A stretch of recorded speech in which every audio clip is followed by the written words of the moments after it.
I Fucking finally. Oh, we got Patrick disconnected Patrick again. Bateman. No. All right. Well, this will be a two-parter, I guess. I think we're back. It was just OBS Yeah, that died, so the stream might not die. it did. It cut for a little bit. Our timer reset. Okay. Well, now we have to do another hour, Jesse, We're in. Let's to make the go. YouTube import worth it. I want to see this Subnautica Below Zero trailer. Sure, Oh, put it on. this is Fred. You know Fred. Who's Fred? I don't know. He's just one of the guys. Okay, Oh, I know things that are happening. just hanging out. It's Hanging me, out in the Fred. sea truck. Oh, I only use 2 modules in my sea truck too. Was that sea monkey? Yeah, good boy. I love those things. I like when he spills the coffee on himself. Because, Very like, funny. you know it's a squid shark you man. Right? Um. Yeah. So, quickly, I'll make the salient point about the new Legacy of Kain Okay. game. I could Oh, talk I'm about sorry, I that didn't shit mean to move for. on. No, it's okay. I could talk about Legacy of Kain for a lot of time, At but least so another half there's hour. these articles coming out that are like, this survey that the new company that holds the Legacy of Kain IP put out. They're making a big deal about how it got over 100,000 replies. Woo!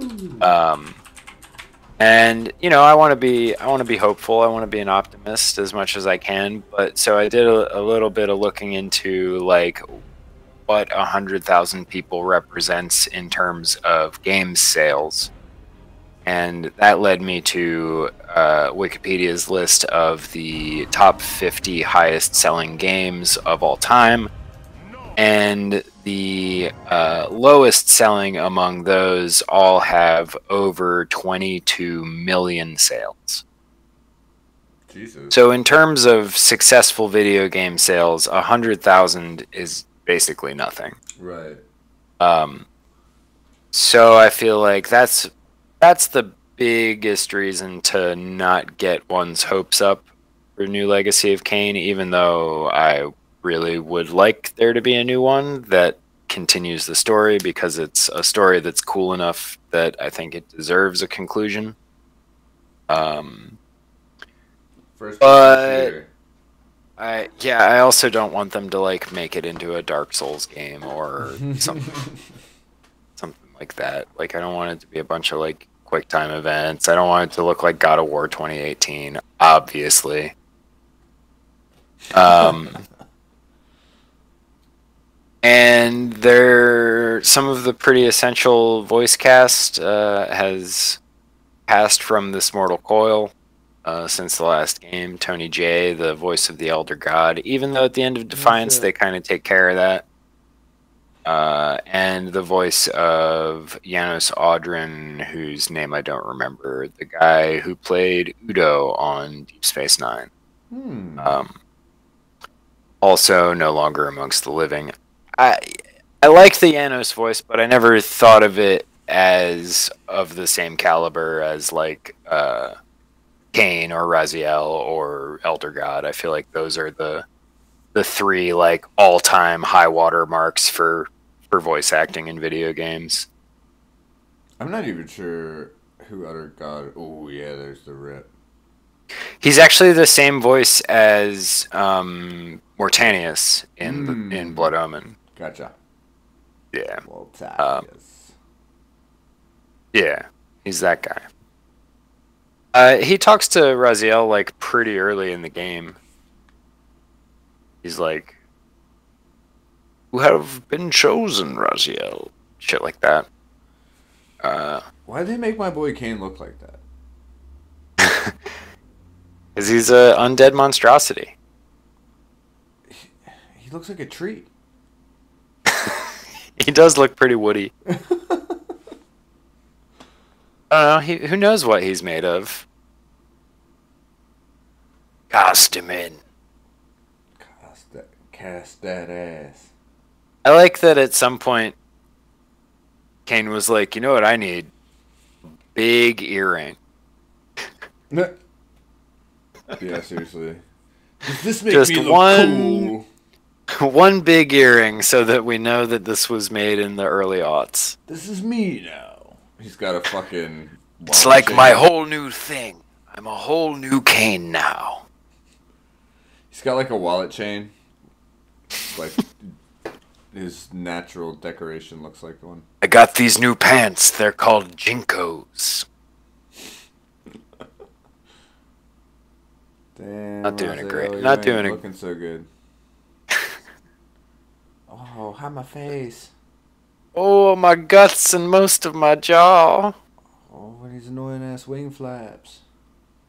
I don't even want a cape. All my stuff hurts. Who bandaged my forearms? Where's my panoose? My panoose. Oh no, my panoose. R.I.P. Raziel's Wangus. Yeah. The true Soul Reaver. But yeah, long story short, I think the only way to conclude the series is to have future Kane go back in time and convince young Kane to sacrifice himself for the pillars. So that would basically be the other path at the end of Blood Omen. Right. Okay. To try and convince young Kane to take that path, I think would be the most satisfying way to conclude the series overall. And also, I feel like it would be sort of appropriate and highly impactful if at the end of it he fails. Like, young Kane still just chooses to damn Nosgoth, and old Kane is like, "Fuck." I would, yeah. Yeah. I like that because young Kane didn't land on its side. Pissed. He was so pissed. He was so mad. And I mean, ultimately, rightly so. It's a pretty fair unask to tell to. Or, I said that sentence really poorly. It's a pretty. Jesus Christ. It's a big ask to ask the guy who you've spent the last however long manipulating to murder himself so that the world can be healed after you've been like, no, go do some genocide. Yeah. Go prevent and then cause a different genocide. You rube. Some sort of looping No, thing. it's for the good of everyone. Kane, don't you want to help us out? He's like, what? Fuck you guys. So rude. I've been out here like fighting guys with a sword for like a month. Wandering the wilderness. Oh, so I put the Darksiders trailer on here because I see that come up as like a sort of successor to what Defiance was trying to do gameplay wise. Okay. I played the first one. It wasn't that good. I think I played the second one too, and I feel like it also wasn't that good. But the stuff like looks cool. It's got that sort of like chunky, like mid early aughts, like over the top design. Like you can like kind of see the comparison. People are going, yo, graphics can look like this, right? We bring you live to the end cinematic of Metal Gear Solid 2. Right. Just some NPCs walking around. And then disaster. Flamey boys. Any minute. Yeah, that's my other like worry is that they'll kind of just phone it in and make a game sort of like the Darksiders games. But you know, maybe they do it, maybe they don't. Kind of hope they don't. Is there any gameplay in this trailer? I don't know. Doesn't look like it. It's like it's a lot of like it reminds me of like the old God of War, but not as good. Like it's got like the combo system. It at least has the decency to have a combo system, unlike God of War 2018, which. If anyone's interested in my further thoughts on God of War 2018, we have a video of it available on our YouTube channel. And also, I just published the essay itself on my itch page. And you can read it if you don't feel like listening to me say it. You just gotta give me a buck. It's like 10 pages or whatever, and I think it's completely worth $1. So I agree. Go check that out if you're so inclined. Got some other stuff up on there. I got games and other pieces of writing. But I'll stop my shameless plug there. Into it. What do you think about some Reddit questions? I'm ready. For this last 15-ish minutes. Let's get it. All right. So this was pretty interesting. Pretty interesting question that a lot of people had a lot of different answers for. Excuse me. And we'll see what we think after I read it. So this is from the DM Academy subreddit, asked by user ASDFGHJKLGRR. Jesus. They said, player and I disagree on playing style. And the TLDR, well, I'll read both.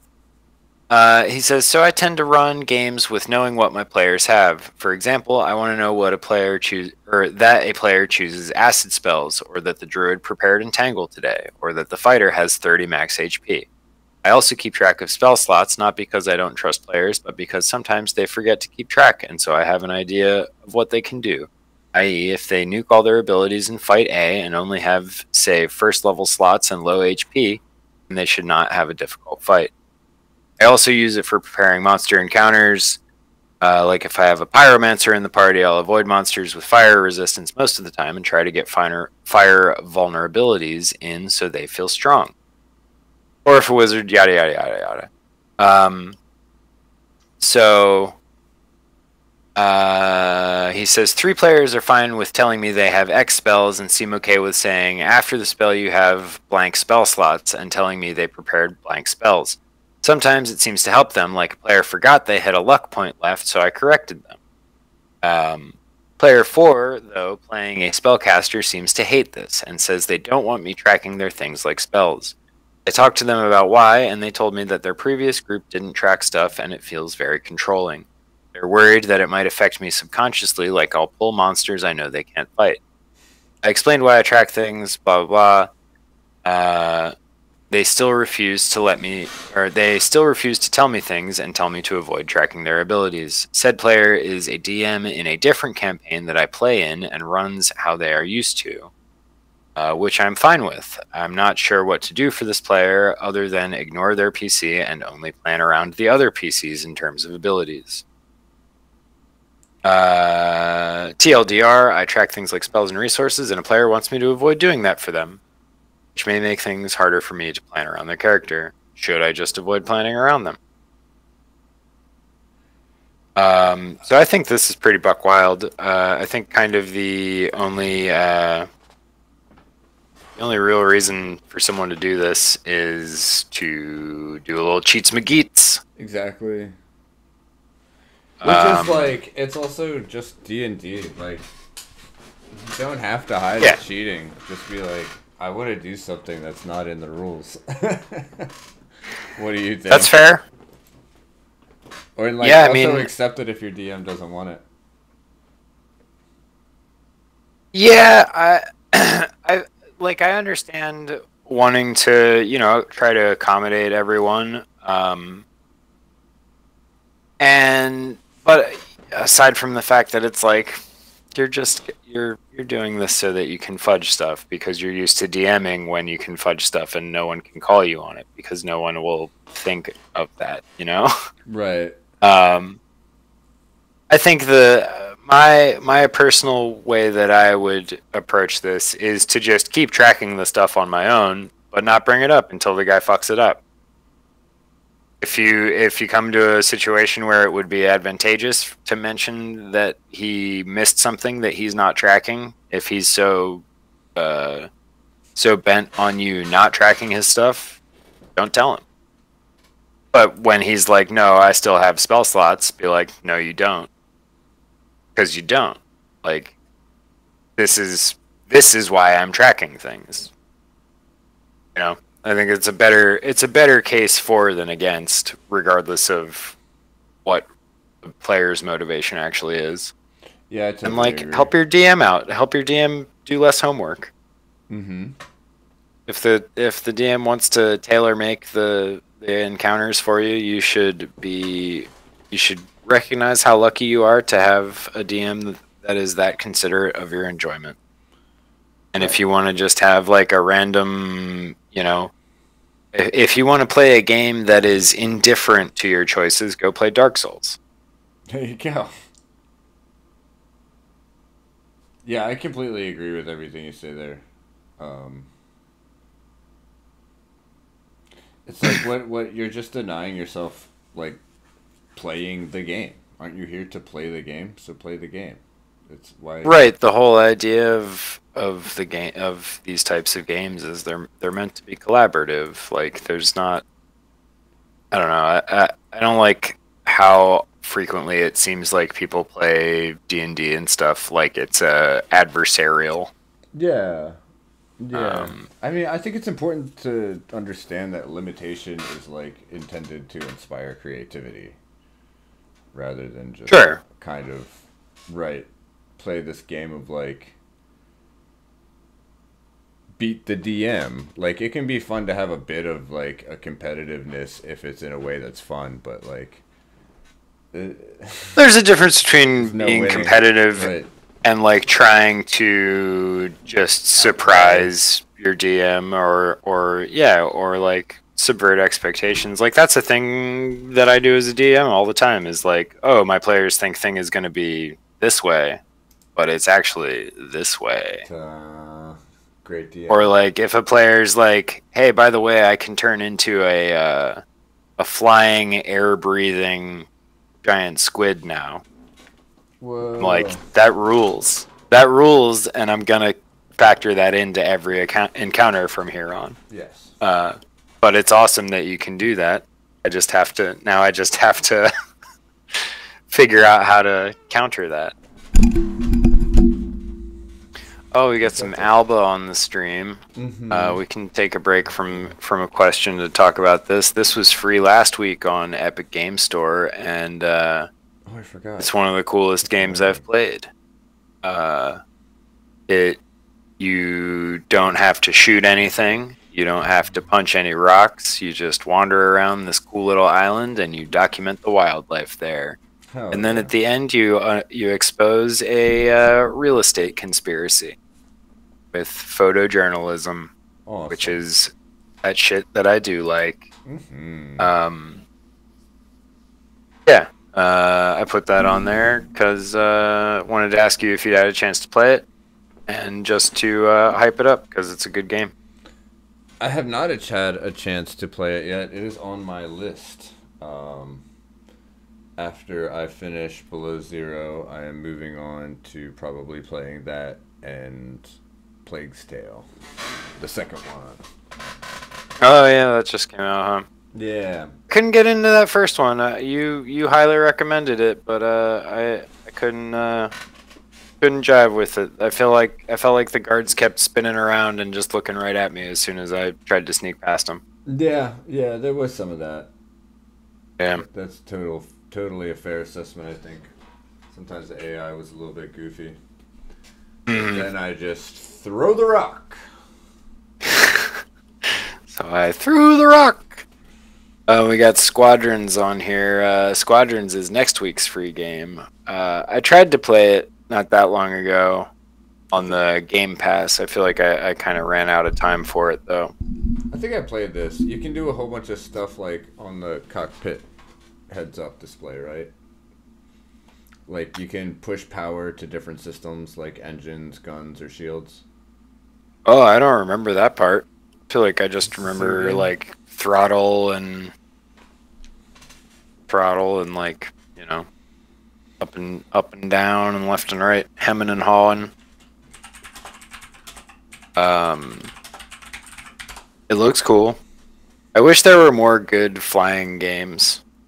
I feel like I will always be chasing the high of Star Fox 64 and to a lesser extent Crimson Skies on the OG Xbox. Oh man, that game was Crimson awesome. Skies. You were so into that game. It was so fun. It was so cool. It was like Diesel Punk before Diesel Punk was a thing. Diesel Punk. Yeah, true. They were like, what if we made these cool old school fighter planes but made them backwards and crazy looking? Like, hell yeah, I'm enjoying this. There's a game, I think it's either coming soon or early access. There might actually be a demo of it. What's this shit called? Let me find it on Guy. The Brew Barons on Steam reminded me. Oh, it does have a demo. Reminded me a lot of Crimson Skies, actually. Okay. But you just play like a booze smuggler. Ooh. Yeah. Seems pretty cool. Definitely hoping to pick that up one of these times. Hell to the yeah. When does Epic's free giveaway stuff start? It switches on Thursdays. And then I don't know, it's around the holidays. I can never remember if it's like the week of Christmas or the week of Black Friday. They do 1 week where it's a different game each day. Or at least they did. At least they did last year. They might have done it the year before. I don't remember. But I have so many fucking games on that shit. Yeah, it's wild that they're just like, we can afford this. Cool. No risk for me. Fucking mine my data if you want to, I guess. I'm gonna just be out here playing free video games. Which, you know, fair trade. Enjoy deals of 75% off and 15 days of free games starting December 17th. Whoa. 15 days? That's bonkers. Yeah, that's pretty wild. There'll probably be a lot of repeats. I feel like last year there was a fair number. But, like, I feel like for every, like, 5 mediocre games, there's, like, one really good one. Mm-hmm. Yeah, I still haven't played that Tomb Raider. That should be fun. That first Tomb Raider remake is really fun. Yeah. I feel like if it was, like, a little bit more... I feel like I told you... I said this to you before, but the thing that I kept thinking of was I wish it had the medicine system from Snake Eater. Right.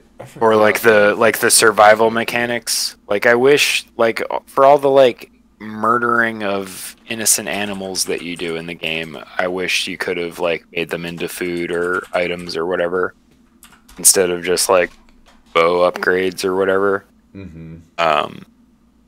But overall, I thought it was really fun. It wore thin. The formula wore thin very quickly in the second one, which I think I did still finish, and then the third one I was like, oh, it's just this again. I'm done. I'm good. Pass, Miss Croft. Sorry. Yeah, you know, I've certainly played worse games.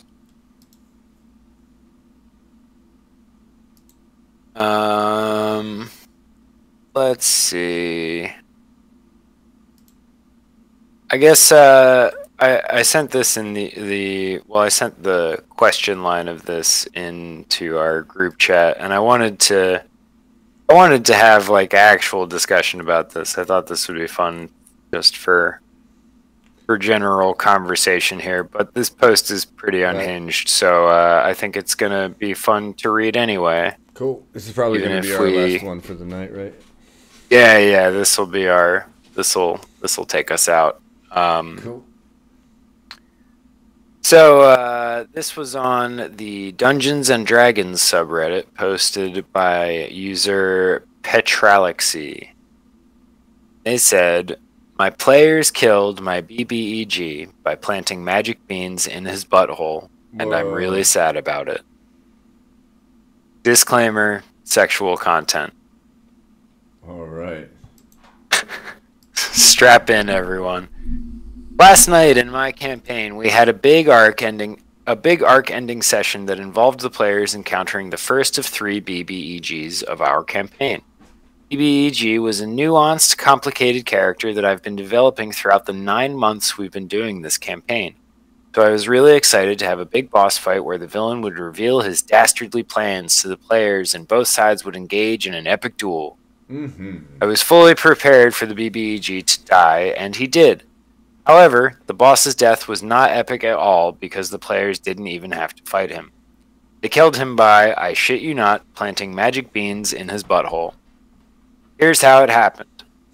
One of the players disguised themselves as the BBEG's fiancé. The player then succeeded on multiple seduction checks with nat 20s and convinced the BBEG to try pegging. Oh my god. Excuse me. The player then surreptitiously planted a few magic beans in the BBEG's rectum. We rolled to see if the BBEG's rectum was moist, which it was, so he exploded when a 60-foot pyramid formed inside his body, ripping him apart. It was the most batshit insane death I've ever seen in D&D. The player had a blast, and one of them even said he had never laughed so much during a D&D session. I also thought it was hilarious, but I'm not going to lie. I was extremely sad to see this NPC die such a stupid death. He was wildly stronger than all the players combined, but still died within 20 minutes of gameplay. I've been working on this character's backstory and double agendas for 9 months, and it was all gone in a few rolls for horniness. The players all had fun, but I actually cried after I drove home. Aww. To be honest, I could have avoided this entire encounter. The BBEG in the previous session rolled well on some insight checks into the players, and the players failed deception checks, so he knew for a fact that they were up to no good. However, I rolled another check for investigation to see if BBEG would have been able to follow them. That roll was a 1, so he didn't. If he had followed the players, he would have seen one of them turn into his fiancée, and this wouldn't have happened. I'm wondering now if he should have just followed them from the get-go, which is what I wanted to do as the DM, but I let the dice dictate the game otherwise. I'm also wondering now if in doing so I sacrificed my own enjoyment of the game for the sake of avoiding railroading, over prioritizing my players' needs over my own. Jesus Christ. Why couldn't he have just shit them out? It seems so easy to me that he just shit them out. I mean, there's a lot of stuff that could have happened. I assume the magic bean is a specific magic item that when it gets wet, it does that. It expands into whatever. But, so he died during the sex? It sounds like maybe immediately after. Oh my god. And I understand, being salty that, an encounter that you had planned for doesn't quite come to the conclusion you'd hoped, or like a moment doesn't hit as hard as you want it to, or a dramatic beat falls flat or whatever. But this, I would say, is a solid example of the dice telling their own story. Yeah, and I think it's completely worth it. It's a bummer that this guy felt so let down that he cried about it on the way home. I feel like maybe that's worth discussing with his players further. But You gotta be, in my experience as a DM, you gotta be prepared to throw a lot of work into the toilet to accommodate verisimilitude and just fun in general. Nothing is forever. Nothing is forever. Nothing's forever, and nothing is perfect. Including those tears, baby boy. You're gonna be alright. Including those tears. Yeah, you'll be alright. And also, how many people can say they've had their BBG, exploded from within by bean death? How many upvotes? Do the upvotes heal the wounds? How many upvotes does it take to offset this? If it's above 10K, I didn't save the upvotes. Let's see if I can find this very quickly, and then we'll. No, you know what? I'm not gonna bother. We'll say it has 10,000 upvotes. Yeah, see, that's enough upvotes to get you over it. Yeah, but yeah, I thought that was a great lesson that we could all learn to not be too precious about your stuff. Don't really worry about railroading people either, though. If there's something that you worked hard on and you want your players to see it, hopefully your players respect you enough to recognize that. And if you had like a second part that you wanted to show them that was cut off by the bean incident, just tell them that, and they'll be like, "Oh, okay." And then next time they will do their part to accommodate you the way that you do your part to accommodate them. And D&D is ultimately about teamwork. And everybody can have a relative that's exactly like them. Huh? This is my identical cousin. What do you know? Guyvin. This fucking Guyvin. This fucking Guyvin.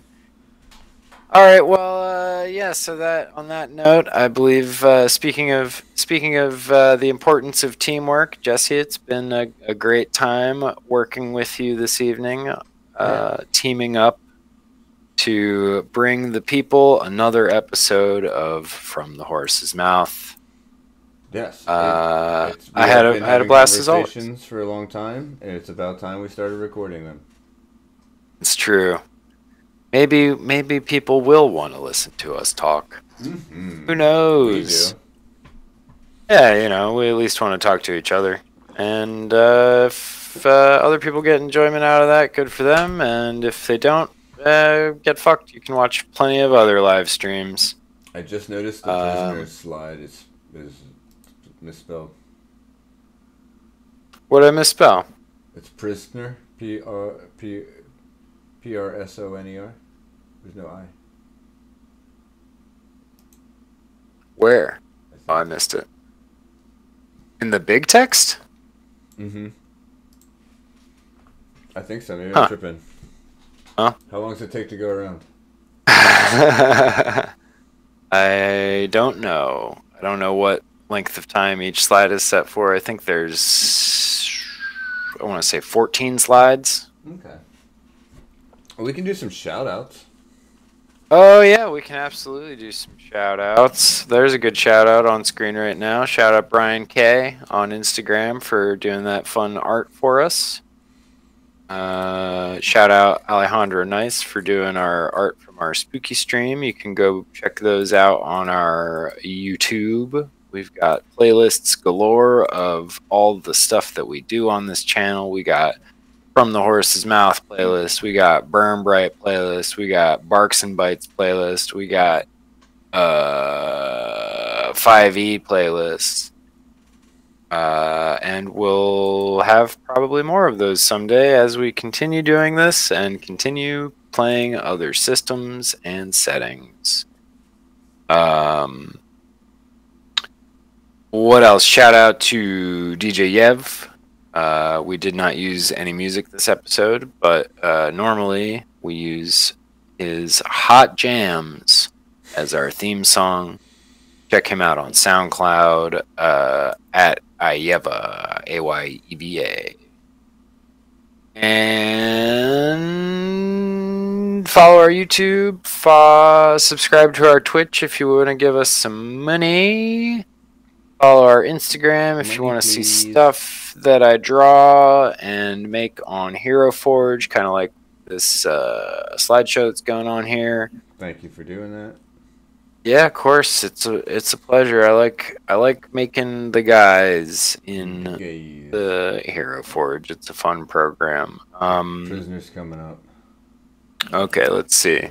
Let's see my shame. Let's make my shame public. I'm just wrong. Also quite. Hey, you know, if being wrong is wrong, I don't want to be right. I think here's coming. No, that's Doc.